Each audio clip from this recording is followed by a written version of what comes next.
किशोर तिवारी हमारे साथ हैं शिवसेना उद्धव से। किशोर तिवारी जी, आपके नेता ने, उद्धव ठाकरे ने ये तो कह दिया कि इस मामले पर राजनीति नहीं होनी चाहिए, बदलापुर मामले पर यह भी कह दिया कि इसका गुनहगार जो है उसके तार कहीं ना कहीं भारतीय जनता पार्टी से जुड़े हुए हैं। मतलब राजनीति करने से वो भी बाज नहीं आए। नहीं, आदर्श स्कूल है, उसका सारा मैनेजमेंट है, लेकिन मैं पहली बात तो क्लियर करूंगा कि ये मनोविकार है, ये चित्त के विकार है और ये घटनाएं को उस दृष्टि से सोचना चाहिए। अब मुझे बताइए, शारजा इल्मी ने राजनीति की, उन्होंने कहा, आपने जिनके बाइट बताए उन्होंने कहा कि उन्होंने राजीनामा देना चाहिए कि SIT से कुछ होने वाला नहीं है, फास्ट ट्रैक कोर्ट से कुछ होने वाला। मैं अभी बता रहा हूँ, महाराष्ट्र के अंदर अभी जो लोग बदलापुर के प्लेटफॉर्म पे है, जो लोग सड़कों पे उतरे हैं, उनको जिस प्रकार से मारा जा रहा है, लोगों का गुस्सा कम नहीं हुआ। मैं बोल रहा हूँ, हमने वहां जाकर शांति प्रस्तापित करने को कहा है। हमने कहा कि इसमें राजनीति नहीं होनी चाहिए, लेकिन मुझे, क्योंकि मैं उस संस्था से बड़ा सरोकार है, तो मुझे मालूम पड़ा कि इस संस्था का नाम आएगा, इसलिए इस कार्रवाई न हो, इसलिए बड़े बीजेपी के नेता ने फोन किया।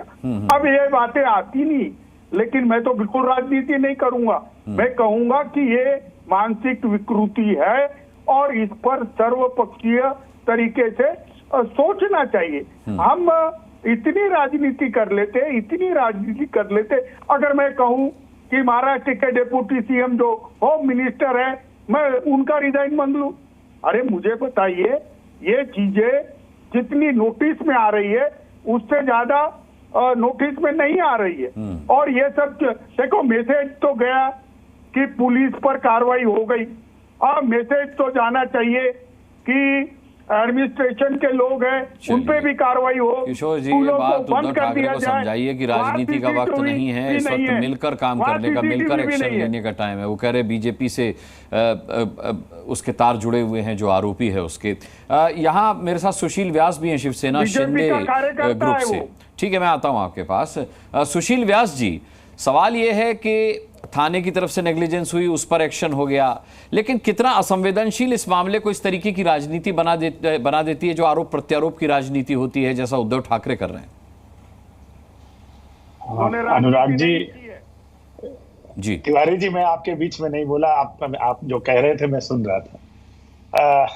अरे बड़ी CM को रिजाइन करने कब बोल रहे, उनको रिजाइन कब करने बोल रहे? जो हमको कह रहे थे ना, रिजाइन करो। आप बोल लीजिए, जो आपका मन का भड़ास निकाल लीजिए, फिर मैं जवाब दे देता हूँ। नहीं, मेरे पास उतना समय नहीं होगा, आज मेहमान बहुत हैं, सभी को बराबर समय देना। सुशील जी, आप बोलिए। अनुराग जी, ये दरिंदगी भरा जो ये कांड हुआ है बदलापुर में, उसकी कोई, हर व्यक्ति निंदा करता है, हम भी निंदा करते हैं, मुख्यमंत्री ने भी की है, सबने की है। अब सवाल आपने जो कहा कि इस बात पे, इस दुर्भाग्यपूर्ण घटना के ऊपर जो राजनीति हो रही है और एक जिम्मेदार लोगों द्वारा हो रही है, मैं खाली एक ही वाक्य कहना चाहता हूं। आपने किसी दल विशेष का नाम लिया और संस्था के व्यक्ति का उससे जुड़ने की बात कही।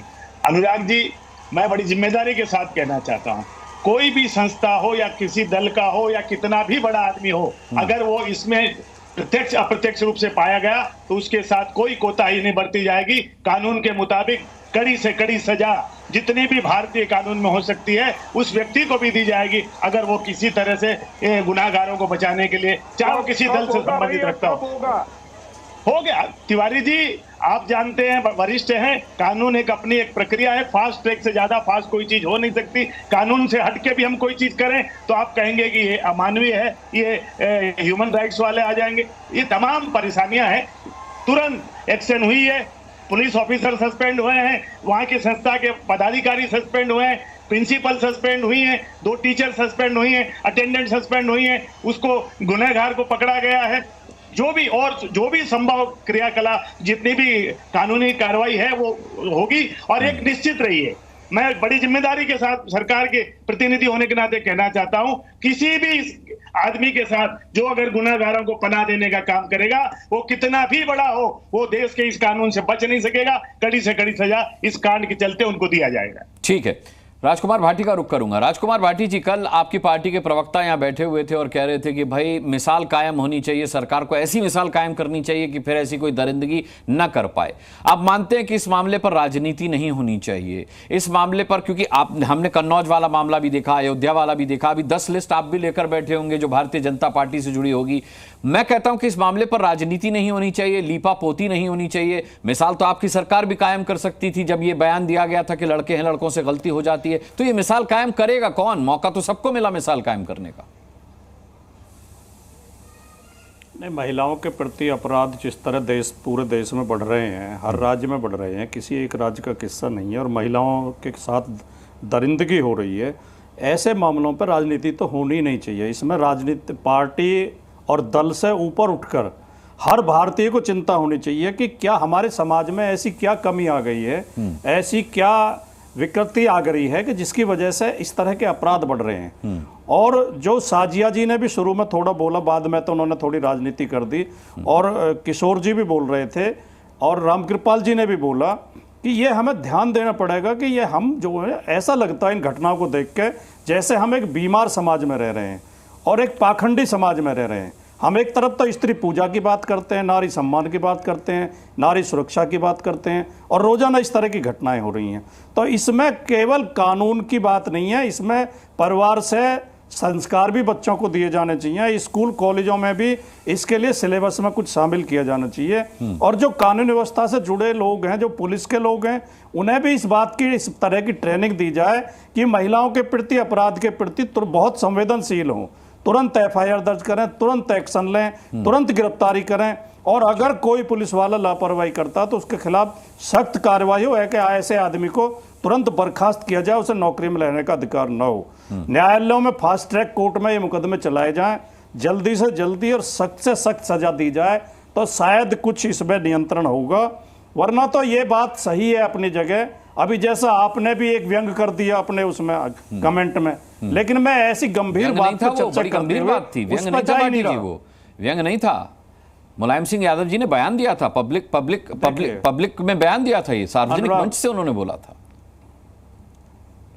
अनुराग मुस्कान जी, ऐसे 50 बयान भारतीय जनता मैं जानता हूं की तरफ से, मैं तो ये कह रहा था कि मिसाल कायम करने का मौका आपकी सरकार के पास भी आया था, सिर्फ इस रेफरेंस में बोला मैंने, उनके भी जानता हूं मैं।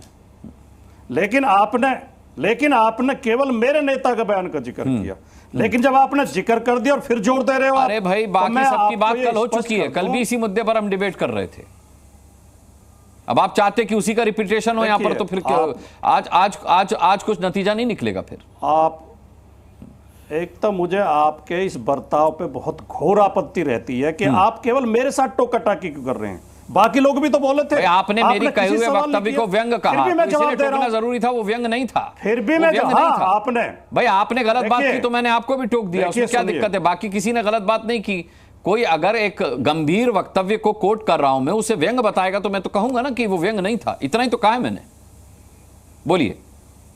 एक आप अपने माइंड सेट में ये बात घुसा लीजिए कि एंकर जज नहीं होता है। भाई मैं जज नहीं हूं, मैं एंकर ही हूं, हेडमास्टर। मुझे दिमाग में घुसाने की जरूरत नहीं है। आपने सवाल कर लिया तो जवाब सुना करो भाई। मैं तो जवाब ही सुन रहा था, जवाब सुना करो। आप अपने नेता के बयान को व्यंग कह रहे थे, आप अपने नेता के बयान को व्यंग कह रहे थे, इसलिए मैंने टोका, वरना मैं टोकता नहीं आपको। चलिए आगे बढ़िए, वरना यहीं अटक जाएंगे। मेरा जवाब आपने सुना जी, मैं बिल्कुल उसी बहुत अच्छी बात कर रहे थे आप, बहुत अच्छी बात। आपने मेरे नेता के बयान को लेकर व्यंग किया। वो बयान अपराधियों के प्रति कोई सहानुभूति या अपराध में कार्रवाई ना हो या रेप की कोई समर्थन करने में नहीं था। वो उसका एक मानवीय पहलू है कि हम समाजवादी लोग, केवल भारत के नहीं पूरी दुनिया के समाजवादी लोग फांसी की सजा के विरोध में रहते हैं। और दुनिया में 100 देश हैं जो सभ्य देश माने जाते हैं, विकसित देश माने जाते हैं, जिनमें किसी भी अपराध के लिए फांसी नहीं है। नेताजी ने केवल इतना कहा था कि फांसी की जरूरत नहीं है, हम अपराध नियंत्रण बिना फांसी के भी कर सकते हैं। कई बार इनमें फर्जी केस भी होते हैं, इसलिए किसी को फांसी दे दोगे, बाद में पता चलेगा कि वो गलत था, तो इसलिए उन्होंने कहा था। हम अब महिला अपराध के प्रति एकदम सजग हैं, ठीक। चिंतित हैं। हम महिलाओं की, बेटियों का सम्मान करते हैं, उनकी सुरक्षा चाहते हैं। ठीक, कहीं कोई कोताही नहीं। ठीक है भाटी जी। अब एक बात आप भी अपने दिमाग में घुसा लीजिएगा, जैसा कि आपने मुझसे कहा था कि मैं वो वाला एंकर नहीं हूं जो अपने आप को जज समझते हैं। कन्विक्शन रेट, ठीक है, आप मैं आता मेरे हूं साथ साथ ही तो आपके ऐसा ही पास, व्यवहार शुभंकर भी करते हमारे हैं। साथ। पता नहीं आप औरों के लिए बढ़िया होंगे, हाँ। लेकिन मेरे साथ तो आप हमेशा ऐसा ही व्यवहार नहीं, करते हैं। आपके पता बाकी नहीं क्यों प्रवक्ता करते बहुत हैं, खुश मुझे रहते हैं कारण मुझसे। नहीं पता नहीं आप ही को मुझसे कोई प्रॉब्लम है, मैं ये भी हाँ, कह मैं- सकता हूं। हाँ। चलिए, बहुत गंभीर मुद्दे पर हम मुझे लोग डिबेट कर रहे हैं प्रॉब्लम नहीं, भाटी आप हर डिबेट जी। में भाटी जी, करते ये हैं। मनमुटाव किसी और दिन दूर कर लेंगे। मेरे दिमाग और दिल में ऐसी कोई बात नहीं।